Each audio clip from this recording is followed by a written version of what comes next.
You know, this whole day seems to be like this internal war back and forth, the Bannonites, the Trumpites, whether it's the establishment, which is kind of hard to say because neither of those guys are establishment going against the renegade groups.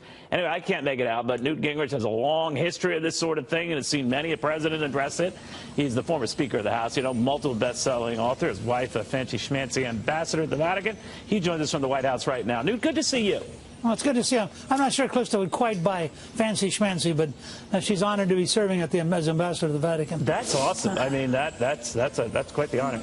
Let me ask you, though, how is this all going down, this Bannon back and forth at the White House, the president and his remarks? It was not just a tweet. It was a very clear, delineated statement. What's going on? Well, look, I think, Neil, first of all, Bannon has an exaggerated sense of self-importance, and the news media, of course, builds it up because it's exactly, in the age of the Kardashians, the kind of nonsense that they love to fill time and space with. So they can run around and think about that as opposed to the largest tax cut in history or the most deregulation in history or the best economic growth in more than 10 years. But didn't Bannon feed this beat, Snoop, by saying this outlandish stuff? Well, look, I think that Bannon thinks he's extraordinarily important. But the fact is, Trump had won the nomination without Bannon. Trump would have won the presidency without Bannon. And Trump has governed without Bannon. So I think there's an exaggerated sense of who Steve is. And I think, remember, this is a guy who got fired. So you have a guy who's been fired, who's trying to claim a bunch of things, which he apparently did not claim at the time.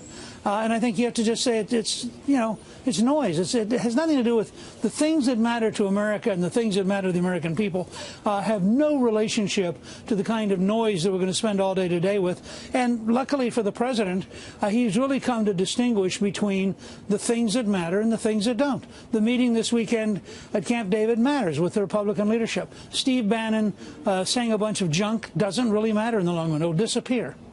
What are you doing there?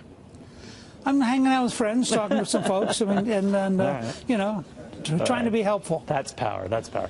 You know, Newt, the one thing I wanted to ask about ahead of this meeting is this concern that there might be a government shutdown. Do you think there will be? And with the January 19th, deadline looming here, that on the eve of the one-year anniversary of the president's inauguration, is he worried about that?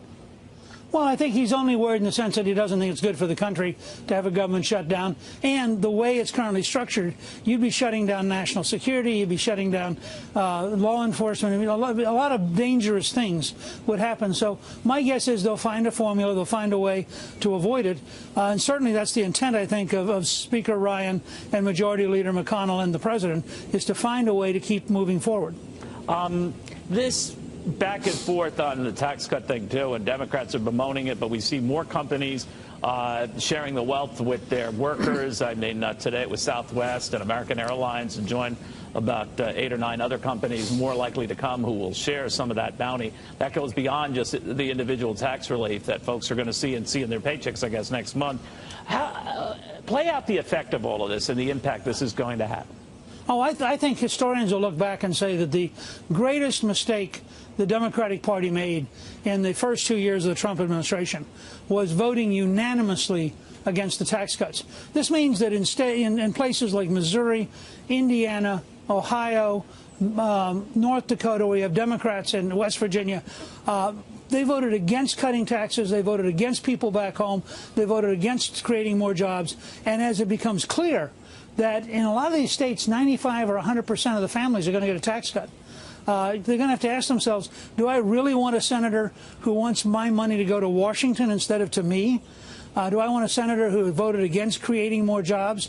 This bill is going to be the most important single event of the first 2 years of the Trump administration.